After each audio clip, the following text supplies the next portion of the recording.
Hello friends, आज हम class 10 science chapter 6 life processes इसकी जो एनसीईआरटी की एक्सरसाइजेज हैं उन्हें आज हम सोल्व करेंगे।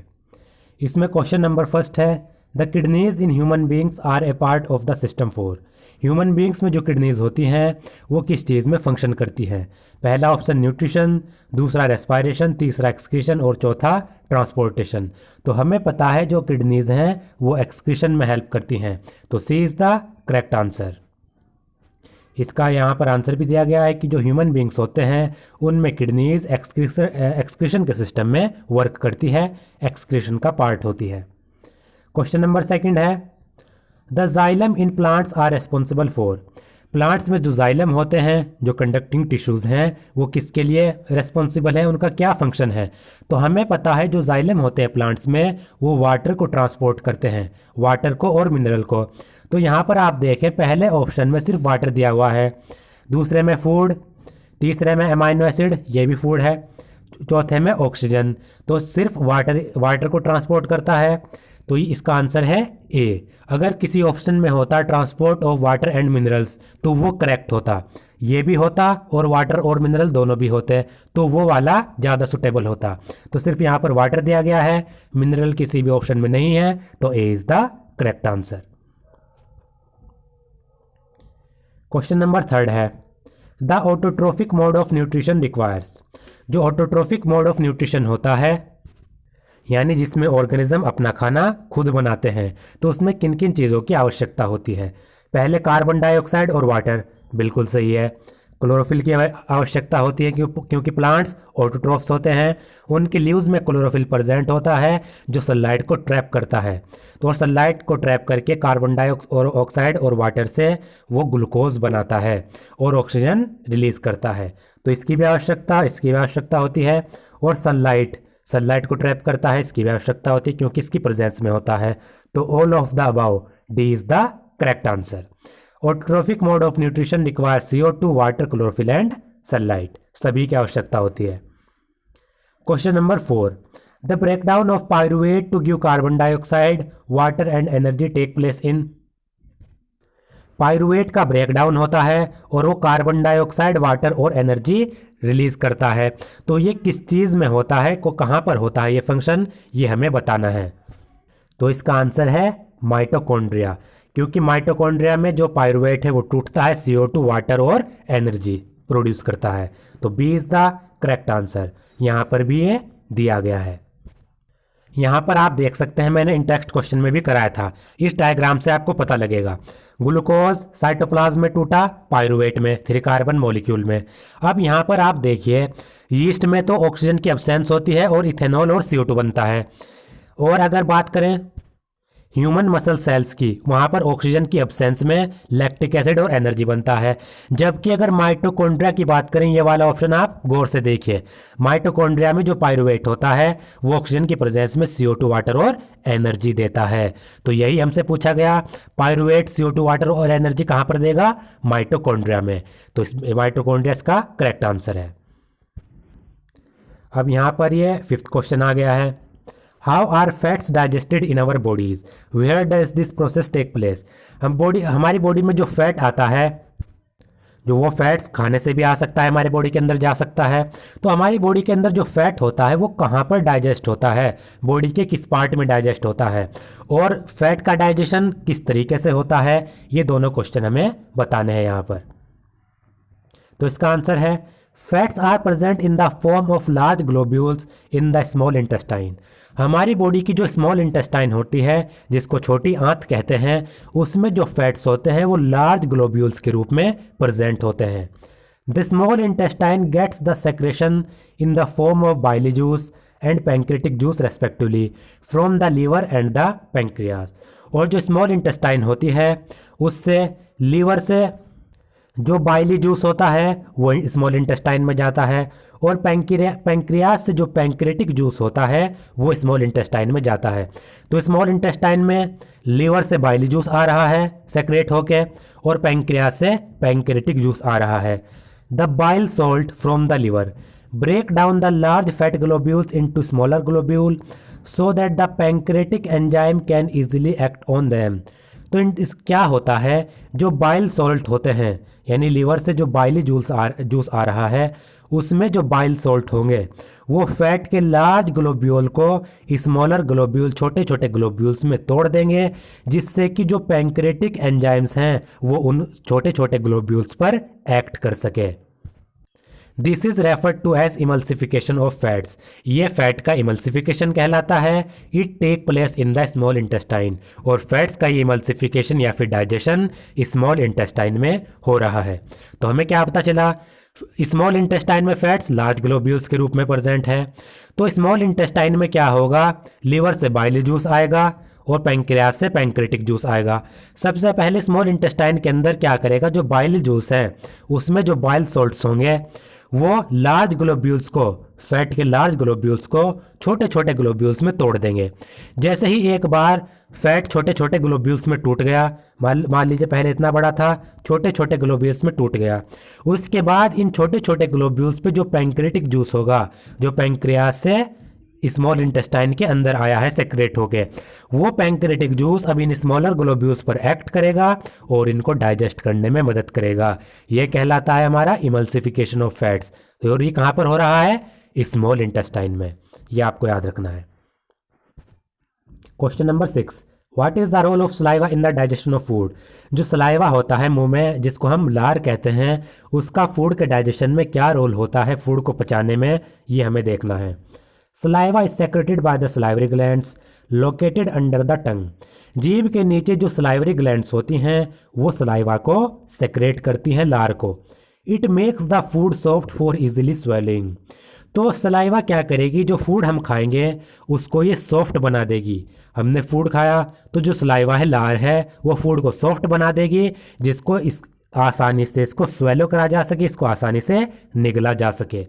It contains a digestive enzyme called salivary amylase which break down starch into sugar. साथ ही साथ सलाइवा में एक डाइजेस्टिव एंजाइम प्रेजेंट होता है जिसको सलाइवरी एमाइलेज कहते हैं। ये सलाइवरी एमाइलेज क्या करता है, स्टार्च को शुगर में तोड़ देता है। फूड के अंदर जो स्टार्च होगा उसको सिंपल शुगर में क्या कर देगा, ये तोड़ देगा। क्योंकि स्टार्च को पचाना आसान नहीं होता, शुगर पचा सकते हैं, डाइजेस्ट कर सकते हैं। तो ये सलाइवा का रोल था। Question number 7, What are the necessary condition for autotrophic nutrition and what are its byproducts?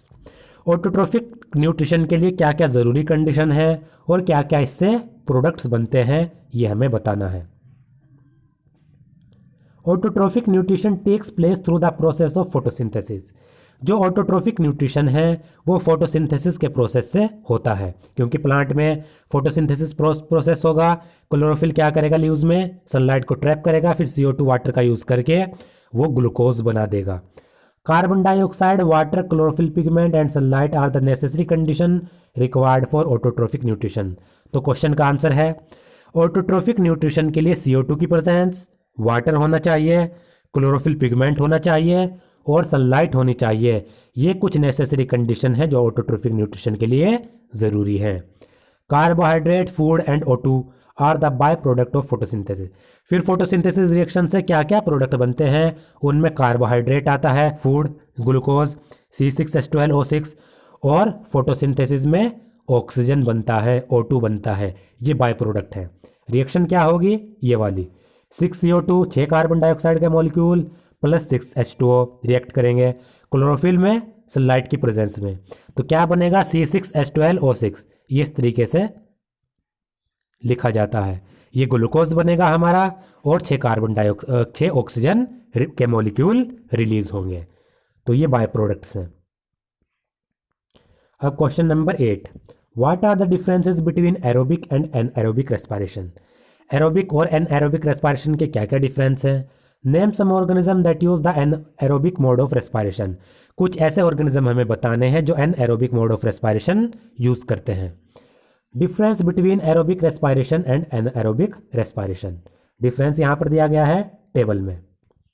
तो इधर एरोबिक और यहाँ पर एनएरोबिक, ये गलत लिखा गया, यहाँ पर ये एनएरोबिक होगा, ये आपको देखना है। तो ये एरोबिक और ये एनएरोबिक। पहला है it occurs in the presence of O2। जो एरोबिक रेस्पिरेशन होता है वो O2 की प्रेजेंस में होता है, यानी मेन डिफरेंस है एरोबिक रेस्पिरेशन में ऑक्सीजन यूज होगी, जबकि जो एनएरोबिक रेस्पिरेशन है वो O2 की फुल अब्सेंस में होता है, वहां पर O2 प्रेजेंट नहीं होती। दूसरा point, it involves the exchange of gases between the organism and the outside environment. Aerobic respiration में ऑर्गेनिज्म जिसमें रेस्पिरेशन हो रहा है, जो रेस्पिरेशन कर रहा है, एरोबिक रेस्पिरेशन में क्या होता है, ऑर्गेनिज्म और उसके आसपास का जो एनवायरनमेंट है उनके बीच में गैसेस का एक्सचेंज होता है, जबकि एनएरोबिक रेस्पिरेशन में गैसेस का एक्सचेंज नहीं होता। तीसरा main point, aerobic respiration cytoplasm और माइटोकॉन्ड्रिया में होगा, जबकि एनएरोबिक रेस्पिरेशन सिर्फ साइटोप्लाज्म में होगा। ये दो जगह होगा, साइटोप्लाज्म माइटोकॉन्ड्रिया, एनएरोबिक सिर्फ साइटोप्लाज्म में होगा। मेन पॉइंट है। अगला, it always release CO2 and H2O। Aerobic respiration में हमेशा कार्बन डाइऑक्साइड और वाटर रिलीज होता है, एनएरोबिक रेस्पिरेशन में अल्कोहल और कार्बन डाइऑक्साइड बनता है। तो इसमें क्या बनेगा, CO2 और H2O रिलीज होगा, एनएरोबिक में अल्कोहल और CO2 प्रोड्यूस होगा। अगला है, it yields large amount of energy. Aerobic respiration में बहुत ज़्यादा अमाउंट में एनर्जी प्रोड्यूस होती है, जबकि एनएरोबिक रेस्पिरेशन में जो एनर्जी प्रोड्यूस होती है या रिलीज होती है वो बहुत ही कम होती है। तो इसके मेन पॉइंट्स है, ये आपको याद रखना है। Anaerobic respiration occurs in the roots of some waterlogged plant, some parasitic worms, animal muscles and some microorganism such as yeast. तो जो एनएरोबिक रेस्पिरेशन है वो वाटरलॉग्ड प्लांट्स, वाटरलॉग्ड का मतलब है जहाँ पर पानी भरा होता है और उस भरे हुए पानी में प्लांट्स उग जाते हैं, तो वो वाटरलॉग्ड प्लांट्स कहते हैं। तो इनकी रूट्स में भी एनएरोबिक रेस्पिरेशन होगा। कुछ पैरासाइटिक वर्म्स होते हैं, कीड़े, पैरासाइटिक मतलब जो दूसरे की बॉडी पर दूसरे की बॉडी से अपना न्यूट्रिशन प्राप्त करते हैं, तो कुछ पैरासाइटिक कीड़े होते हैं वो भी एनएरोबिक रेस्पिरेशन करते हैं। एनिमल की जो मसल्स होती हैं उनमें भी एनएरोबिक रेस्पिरेशन होता है, और कुछ माइक्रो ऑर्गेनिज्म जैसे कि यीस्ट वो भी एनएरोबिक रेस्पिरेशन करते हैं। क्वेश्चन नंबर 9 है, how are the alveoli design to maximize the exchange of gases. जो एल्वियोली होती हैं लंग्स के अंदर, उनका डिज़ाइन किस तरीके से होगा जिससे कि वो गैसेस ज़्यादा से ज़्यादा एक्सचेंज कर सकें। The alveoli are the small balloon like structure present in the lung. जो एल्वियोलीज होती हैं वो छोटी छोटी बैलून लाइक स्ट्रक्चर होती हैं इस तरीके की, जो लंग्स के अंदर मौजूद होती हैं। The walls of the alveoli consist of extensive network of blood vessel. और एल्वियोली की जो ये वॉल्स होती हैं इनमें बहुत सारी ब्लड वेसल्स पाई जाती हैं, ब्लड वेसल का बहुत ज़्यादा घना नेटवर्क पाया जाता है। Each lung contain 300 to 350 million alveoli, making it a total of approximately 700 million in both. हर एक लंग में 300 से 350 मिलियन एल्वियोली प्रेजेंट होगी, यानी दोनों लंग्स में मिलाकर 700 मिलियन एल्वियोलीज प्रेजेंट होती हैं। कितनी ज़्यादा आप देख सकते हैं, लंग्स में 700 मिलियन एल्वियोलीज प्रेजेंट होती हैं, और इन 700 मिलियन एल्वियोलीज के अंदर ब्लड वेसल्स प्रेजेंट होती हैं, उनका बहुत ज़्यादा घना नेटवर्क प्रेजेंट होता है। The alveolar surface when spread out covers about 80 meter square area.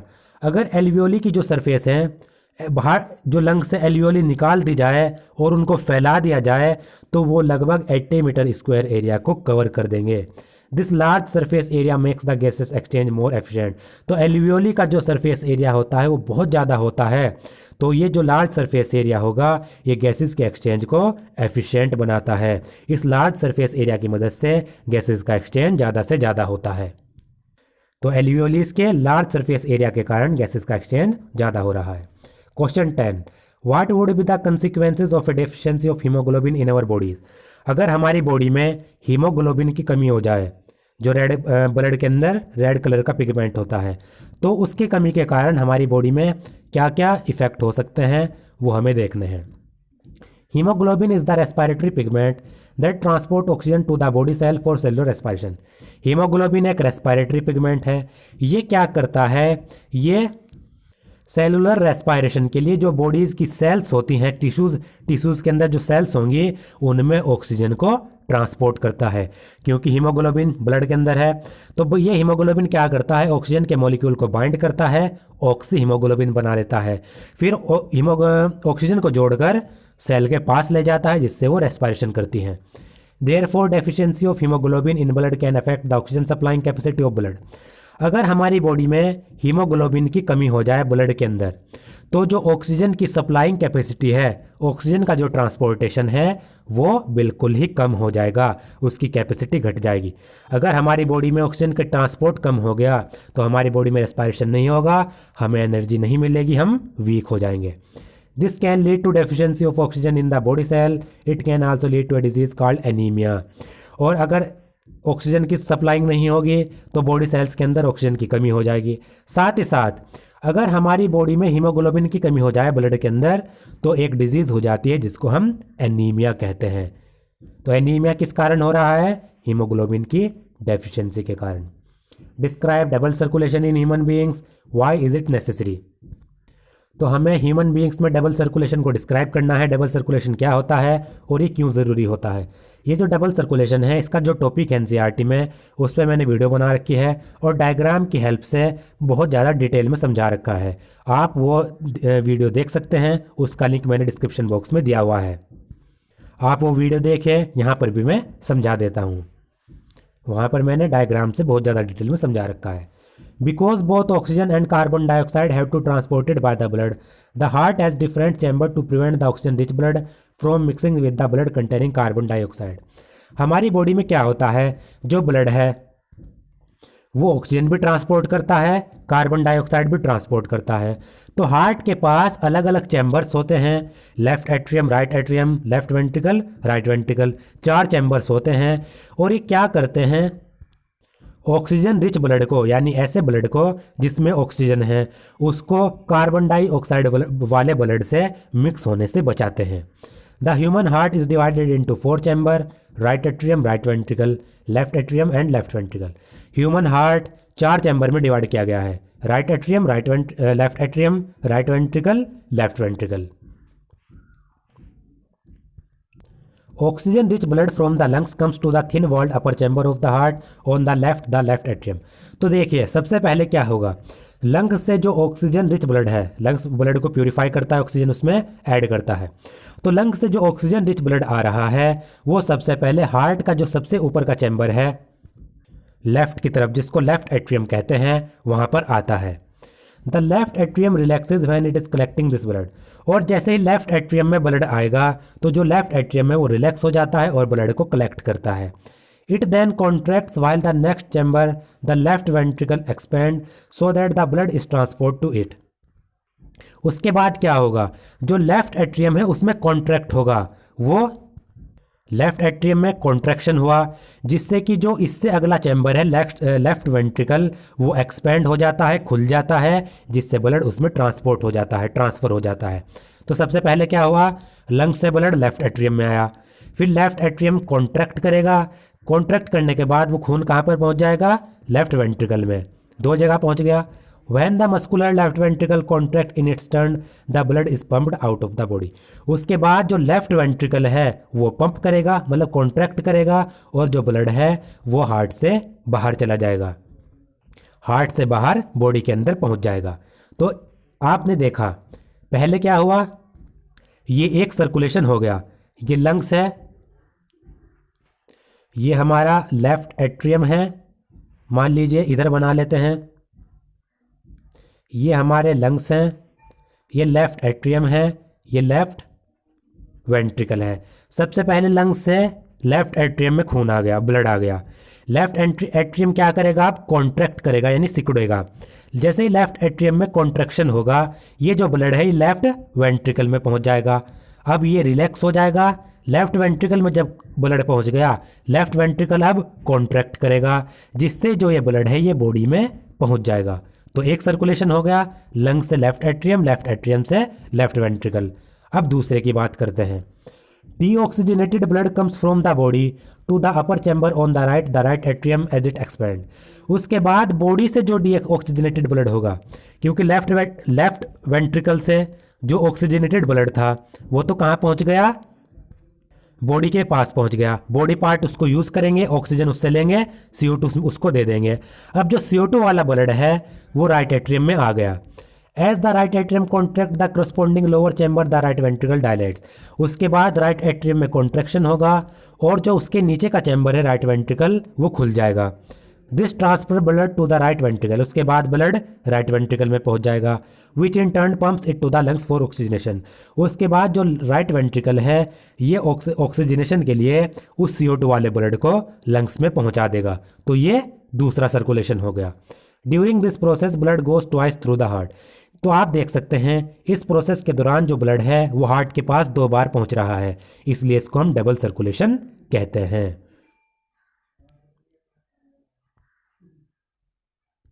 देखिए यहां पर मैं समझा देता हूं, ये लंग्स, ये लेफ्ट एट्रियम, ये लेफ्ट वेंट्रिकल, ये बॉडी पार्ट्स BP से डिनोट किया, ये राइट एट्रियम, ये राइट वेंट्रिकल। अब देखिए सबसे पहले जो लंग्स है वो ऑक्सीजनेटेड ब्लड को लेफ्ट एट्रियम में पहुंचाएगा, लेफ्ट एट्रियम से फिर ये लेफ्ट वेंट्रिकल में जाएगा, फिर लेफ्ट वेंट्रिकल में कॉन्ट्रैक्ट होगा, ये बॉडी पार्ट के पास पहुंच गया। तो ये हो गया एक सर्कुलेशन, क्योंकि हार्ट के पास एक बार लंग पहुंच गया। अब बॉडी पार्ट इस ऑक्सीजनेटेड ब्लड को यूज़ करेंगे, ऑक्सीजन इससे निकालेंगे, CO2 इसको देंगे। अब ये जो डीऑक्सीजनेटेड ब्लड है जिसमें CO2 है, ये राइट एट्रियम के पास पहुंचेगा, इसमें कॉन्ट्रैक्शन होगा, राइट वेंट्रिकल के पास पहुंचेगा, इसमें कॉन्ट्रैक्शन होगा, फिर लंग्स के पास पहुंचेगा प्यूरिफिकेशन के लिए। तो ये हो गया इधर वाला दूसरा सर्कुलेशन। इस एक बार हार्ट के पास ब्लड पहुंचा, दूसरी बार हार्ट के पास पहुंचा, एक बार प्यूरिफाई ब्लड, दूसरी बार इम्प्योर ब्लड। तो ये वाला एक सर्कुलेशन, ये दूसरा सर्कुलेशन, तो ये कहलाता है डबल सर्कुलेशन। अब डबल सर्कुलेशन क्यों जरूरी है? The separation of oxygenated and deoxygenated blood allows a more efficient supply of oxygen to the body cell. तो ऑक्सीजनेटेड और डीऑक्सीजनेटेड ब्लड जो अलग होता है हार्ट में ह्यूमन बींग्स के हार्ट में, उससे क्या होता है, जो ऑक्सीजन है वो बहुत ज़्यादा एफिशिएंटली सप्लाई होती है। This efficient system of oxygen supply is very useful in warm blooded animal such as human beings. तो जो ये एफिशिएंट सिस्टम है ऑक्सीजन की सप्लाई का, ये वार्म ब्लडेड एनिमल जैसे कि ह्यूमन बींग्स, उनमें बहुत ज़्यादा ज़रूरी है, क्योंकि ह्यूमन बींग्स को वार्म ब्लडेड एनिमल्स हैं, अपना बॉडी टेम्परेचर कांस्टेंट करना पड़ता है एनर्जी का यूज़ करके। और एनर्जी कहाँ से मिलेगी? रेस्पायरेशन से। रेस्पायरेशन किसकी वजह से होगा? ऑक्सीजन की वजह से। अगर ऑक्सीजन का ट्रांसपोर्ट अच्छी तरीके से हो रहा है, रेस्पायरेशन अच्छी तरीके से होगा, एनर्जी अच्छी बहुत ज़्यादा प्रोड्यूस होगी और कांस्टेंट बॉडी टेम्परेचर सही रहेगा। As we know, warm blooded animal have to maintain a constant body temperature by cooling themselves when they are in hotter environment and by warming their bodies when they are in a cooler environment। जैसा आपको पता है जो warm blooded animals होते हैं, अगर वो hotter environment है तो उनको अपनी बॉडी को कूल करना होता है, और अगर वो कूलर एनवायरनमेंट है तो उनकी अपनी बॉडी को हॉट करना होता है, वार्म करना होता है। तो जो वार्म ब्लडेड एनिमल्स होते हैं उनको रेस्पायरेशन के लिए ऑक्सीजन की आवश्यकता होती है, जिससे कि वो ज़्यादा से ज़्यादा एनर्जी प्रोड्यूस कर सकें, अपना बॉडी टेम्परेचर कांस्टेंट मेंटेन कर सकें। Thus, the circulatory system of humans is more efficient because of the double circulatory heart। तो डबल सर्कुलेशन की वजह से जो सर्कुलेटरी सिस्टम होता है ह्यूमन बींग्स का वो बहुत ज़्यादा एफिशिएंट हो जाता है, क्योंकि ऑक्सीजनेटेड ब्लड और डीऑक्सीजनेटेड ब्लड अलग अलग हो जाते हैं। अब है question number 12, what are the differences between the transport of material in xylem and phloem. Xylem और फ्लोएम में जो कंडक्टिंग टिश्यूज़ है प्लांट में, उनमें ट्रांसपोर्ट मटेरियल के ट्रांसपोर्ट में क्या क्या डिफरेंस है? तो इसका आंसर है जाइलम और फ्लोएम में डिफरेंस, इधर जाइलम इधर phloem. Xylem tissues help in the transport of water and mineral. Xylem tissue आपको पता है वाटर और मिनरल ट्रांसपोर्ट करते हैं, जबकि जो फ्लोएम टिश्यू है वो फूड को ट्रांसपोर्ट करते हैं। Water is transported upward from root to all other parts plant parts. Xylem क्या करता है, रूट से वाटर और मिनरल जो रूट अब्जॉर्ब करता है सॉइल से, उसको अपवर्ड ट्रांसपोर्ट करता है, प्लांट में ऊपर की तरफ ट्रांसपोर्ट करता है। Food is transported in both upward and downward direction. जबकि प्लांट में क्या होता है, लीव्स के अंदर फूड बना वो ऊपर भी जाएगा प्लांट में और नीचे भी जाएगा।